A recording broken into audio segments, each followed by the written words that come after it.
Hi అండి, అందరికీ నమస్కారం. ఈరోజు తోటకూర చుక్కకూర కలిపి పప్పును చేస్తున్నాను. ఇలా తోటకూర చుక్కకూర కలిపి పప్పు చేసుకుంటే చాలా రుచిగా టేస్టీగా ఉంటుంది. ముందుగా మనం స్టవ్ వెలిగించి కుక్కర్ని పెట్టుకోవాలి. కుక్కర్లోను ఒక బౌలు కందిపప్పుని వేసుకోవాలి. కందిపప్పు వేసుకుని ఇలా ఫ్రై చేసుకోవాలి. ఇలా కందిపప్పు ఫ్రై చేసుకోవడం వల్ల రుచి చాలా బాగుంటుంది.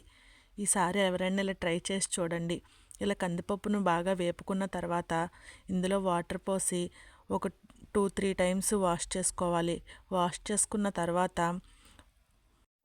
తర్వాత కందిపప్పుని ఒక అరగంట సేపు నానబెట్టుకోవాలి. ఇలాగ పప్పు నానడం వల్ల తొందరగా ఉడుకుద్ది. ఇలాగ 3 టైమ్స్ కడుక్కున్న తర్వాత ఒక అరగంట పక్కనకి నానబెట్టుకోవాలి. పప్పుకు సరిపడా ఒక తోటకూర కట్ట, ఒక చుక్కకూర కట్టను తీసుకున్నాను. మనం తీసుకున్న పప్పును బట్టి ఈ ఆకుకూర కూడా వేసుకోవాలి. ఈ నానబెట్టుకున్న ఒక హాఫ్ అన్ అవర్ తర్వాత ముందుగా కోసి పెట్టుకున్న ఆనియన్స్, పచ్చిమిర్చి, పాలకూర, కొత్తిమీర, ఒక టమాటాను కూడా వేసుకోవాలి. ఇలా వేసుకుని మొత్తం అన్నీ పప్పులో వేసుకోవాలి.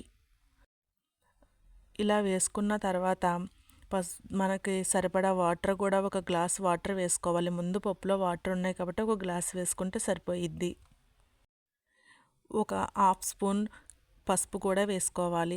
పసుపు వేసుకున్న తర్వాత ఒక స్పూన్ కారం వేసుకోవాలి. ఇలా కారం కూడా వేసుకుని మనము హాఫ్ లెమన్ అంతా చింతపండుని నానబెట్టుకోవాలి ముందుగానే.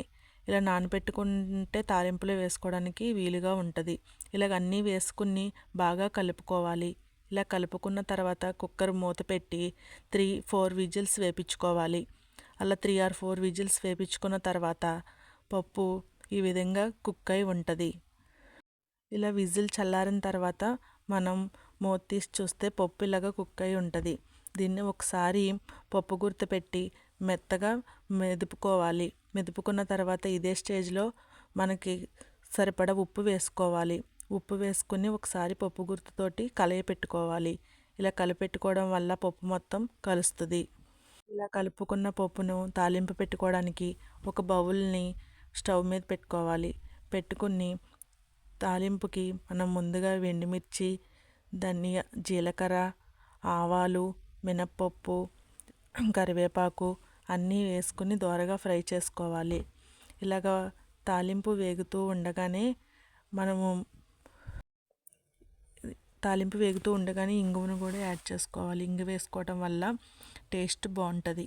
నచ్చితే వేసుకోవచ్చు, నచ్చకపోతే గట్ట పర్లేదు, కానీ ఇంగు వేస్తే మాత్రం టేస్ట్ చాలా బాగుంటుంది. ఇలా వేసుకున్న తర్వాత ఇంగువ కూడా బాగా వేపుకోవాలి. ఈ ఇంగువ వేగిన తర్వాత మనం ముందు ఏదైతే చింతపండు నానబెట్టుకున్నామో అది చిక్కగా రసం తీసుకుని ఈ విధంగా తాలింపులో వేసుకుని దగ్గరగా మగ్గనివ్వాలి. ఇలా మగ్గిన తర్వాత పప్పును వేసుకోవాలి. ప్లీజ్ ఈ వీడియో మీకు నచ్చితే గట్ట లైక్ చేయండి, షేర్ చేయండి, సబ్స్క్రైబ్ చేసుకోండి. ఒకవేళ నేను ఏదైనా పొరపాటు మాట్లాడితే క్షమించండి. వీడియో ఎలాగుందో కామెంట్ చేయండి. Thank you for watching.